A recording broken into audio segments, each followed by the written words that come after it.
Video शुरू करने से पहले ये जो लाल बटन दिख रहा है सब्सक्राइब का, इसे ज़रूर दबाएं। उसी के साथ चैनल की सभी वीडियो को पहले पाने के लिए बेल आइकन को ऑल पर करें। नमस्कार किसान भाइयों, आप सभी का एक बार फिर से स्वागत है हमारे यूट्यूब चैनल एल पटेल में। आज हम बात करेंगे सोयाबीन की फसल में रखी जाने वाली सावधानियों के बारे में। किसान भाई ये छोटी छोटी सावधानियों को भूल जाता है, जिससे उसे भारी नुकसान उठाना पड़ता है। क्योंकि अभी के समय में काफ़ी किसान भाई सोयाबीन की बोनी करते हैं, जिससे कि उन्हें काफ़ी अच्छा प्रॉफिट होता है। लेकिन इसमें अगर कुछ सावधानियाँ नहीं रखी जाए तो उन्हें काफ़ी सारी परेशानियों का सामना करना पड़ता है। तो सबसे पहले हम स्टार्ट करेंगे बोनी से। अगर बोनी की बात की जाए तो बोनी के लिए हमें सीड ड्रिल का कैसा चयन करना है, ये सबसे ज़्यादा ज़रूरी होता है। हमारे यहाँ पे किसान भाई जो है नॉर्मल सीड ड्रिल से बोते हैं, जिससे कि उन्हें भारी नुकसान उठाना पड़ता है। लेकिन सोयाबीन की एक स्पेशल सीड ड्रिल आई है, जो कि पाले वाली सीड ड्रिल कहा जाता है, जिसमें पीछे दाने ढक कर जाते हैं और उसके ऊपर पाल बनती है। उसकी मैं वीडियो आपको दिखा रहा हूँ। इस सीड ड्रिल से आप बुआई करें। इससे आपके अंकुरण में आपको 20% फ़ायदा होगा। 20% ऐसा फ़ायदा होगा कि अगर आप सेम टाइम पे बोनी उंग रही है, दूसरी सीड ड्रिल की भी और इसकी भी, तो इसकी 20% ज़्यादा उंगती है। दूसरी बात, अगर एकदम से पानी गिर जाता है तो काफ़ी जगहों पर देखा है कि अंकुरण की समस्या आ जाती है। इस सीड ड्रिल में ऐसा बिल्कुल भी नहीं होता। इस सीड ड्रिल में क्या होता है कि पानी नाली लगकर बाहर चला जाता है, और जो नालियों के ऊपर होता है वहाँ पर दाना बुआ होता है, इसलिए उसे दिक्कत नहीं आती, वो काफ़ी आसानी से अंकुरित हो जाता है। तो ये जो सीड ड्रिल है काफ़ी अच्छी सीड ड्रिल है, इसी का चयन करना चाहिए सोयाबीन की बोनी के लिए। इसे हमारे यहाँ पाले वाली सीड ड्रिल कहा जाता है। कुछ लोग कहते हैं कि पीछे कल्टीवेटर कसा हुआ वाली सीड ड्रिल है, मतलब ऐसी इसकी डिज़ाइन है इसलिए ऐसा दिखता है। इस सीड ड्रिल का आपको चयन करना चाहिए। दूसरी बात आपको ध्यान रखनी है बीज उपचार में। काफ़ी किसान भाइयों को भ्रमित किया जाता है दवाई की दुकान वालों के द्वारा।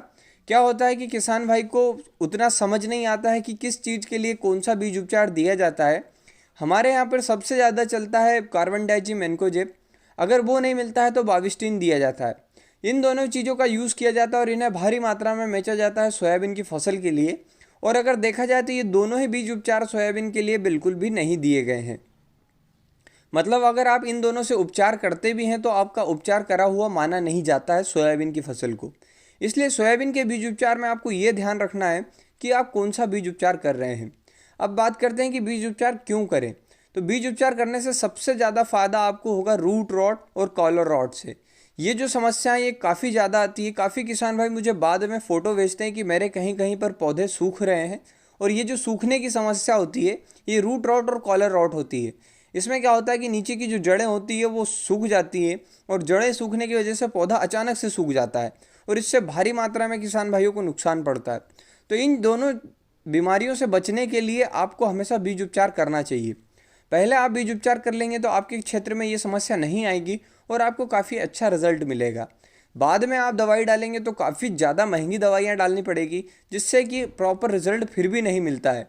क्योंकि बारिश का समय होता है, कभी बारिश हो जाती है, कभी कुछ हो जाता है, इससे आपको दिक्कतें ज़्यादा पड़ेगी। इसलिए बीज उपचार करना ज़रूरी है।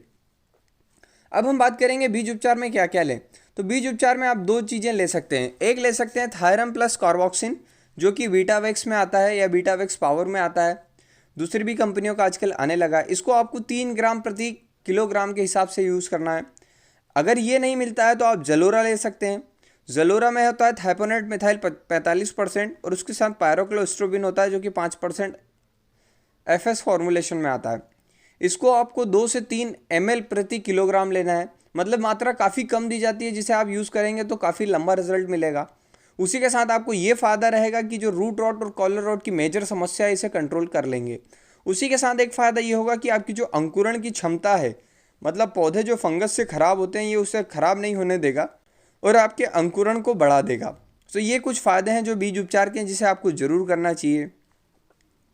दूसरा, आपको बीज उपचार करना चाहिए इंसेक्टिसाइड से। इंसेक्टिसाइड से उपचार करने में विशेष कोई फ़ायदा ऐसा दिखता नहीं है, क्योंकि सोयाबीन की जो फसल है उसे इंसेक्ट बहुत कम खाते हैं, क्योंकि जब नमी होती है तभी हम उसे अंकुरित करने के लिए डालते हैं और वो काफ़ी आसानी से अंकुरित हो जाती है। लेकिन अगर आप इंसेक्टिसाइड का उपयोग करेंगे तो जो आपके यहाँ पे तना मक्खी लगती है उसका प्रकोप कम हो जाएगा। जिस क्षेत्र में तना मक्खी लगती है, तना मक्खी देखने का सीधा सा तरीका है कि आपके यहाँ पे बीते साल में आपने देखा होगा कि आपकी जो फसल है वो अचानक से पीली पड़ती है, और उस टाके में आप अगर देखेंगे पौधों को उखाड़ कर, तो पौधों के अंदर जो तना होता है उसे फाड़ कर देखेंगे तो वहाँ पर एक इल्ली मौजूद होती है और वो पूरे तने को खोखला कर देती है। तो ये जिसके पास समस्या होती है वो लोग इंसेक्टिसाइड का यूज़ करें बीज उपचार में। अगर आप बीज उपचार में इंसेक्टिसाइड का उपयोग करेंगे तो आपकी जो तना मक्खी उसका प्रकोप नहीं रहेगा, क्योंकि ये 30 दिन तक तना मक्खी को प्रकोप को रोकता है और 30 दिन के अंदर ही अंदर तना मक्खी उसके अंदर अंडा देके जाती है। तो इसमें आपको देखना है तो आप इसके लिए थायमेथाक्सोम 30% FS फॉर्मुलेशन को ले सकते हैं।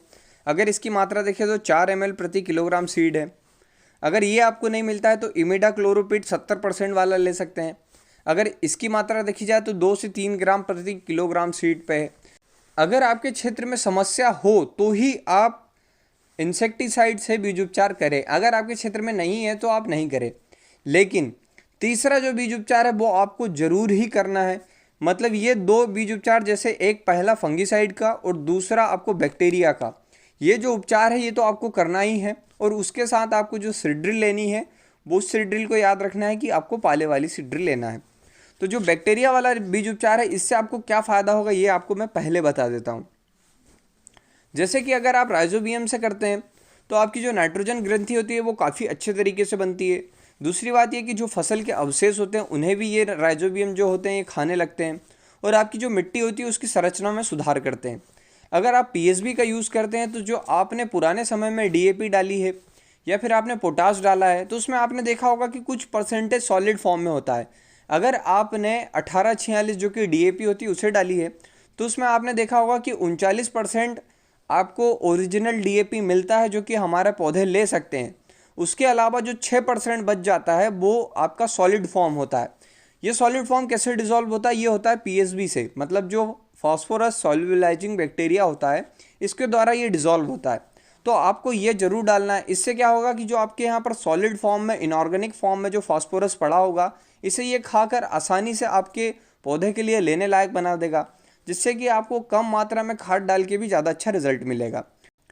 अगर राइजोबियम और पीएसबी की मात्रा देखी जाए तो दोनों को ही आपको 5 ग्राम प्रति किलोग्राम के हिसाब से यूज़ करना है। अगर आप लिक्विड फॉर्म लेते हैं तो 5 ml प्रति किलोग्राम के हिसाब से यूज़ करना है। लेकिन ये चीज़ को भी आपको यूज़ करना है, इससे काफ़ी अच्छे रिजल्ट मिलते हैं।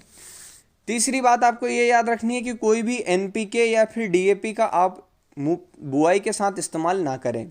बुआई के साथ अगर आप सोयाबीन में इस्तेमाल करते हैं एनपीके या फिर डीएपी तो आपकी जो अंकुरण क्षमता है वो 30% तक कम हो सकती है। 30% तो मैंने एक नॉर्मल कहा, अगर उसी के टाइम पानी गिर जाए तो 90% भी कमज़ोर हो सकती है। तो इन बातों को याद रखते हुए ये चीज़ भी ना करें। चौथा आपको ये याद रखना है कि ज़्यादा पास की बुआई ना करें। मतलब काफ़ी किसान भाई क्या करते हैं कि 9 इंच से लेके 7 इंच 8 इंच तक बो देते हैं। ये जो होता है इससे काफ़ी ज़्यादा नुकसान पड़ता है। कैसे नुकसान पड़ता है? जब आपकी फसल घनी हो जाती है तो जो फल लगने की क्षमता होती है वो कम हो जाती है और प्रति पौधा जो बीमारी सहन करने की क्षमता होती है वो भी कम हो जाती है। मतलब अगर आप 9 इंची बोते हैं तो ऐसा ना बोएं, करीब आप 12 इंच 14 इंच 16 इंच तक बोएं, जिससे कि आपको अच्छा रिजल्ट मिलेगा।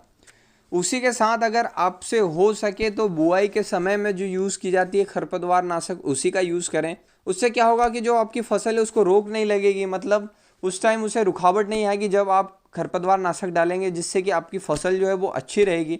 5 दिन पहले आएगी इसलिए अंकुरण भी अच्छा रहेगा, पैदावारी भी ज़्यादा अच्छी आएगी। मतलब काफ़ी ज़्यादा फ़ायदे हैं। इसलिए अगर आपको प्री इमर्जिंग हार्वेस्टिसाइड मिलते हैं, मतलब सोयाबीन से पहले डाले जाने वाले कीट खरपतवार नाशक आपको मिलते हैं तो आप उसका उपयोग करें।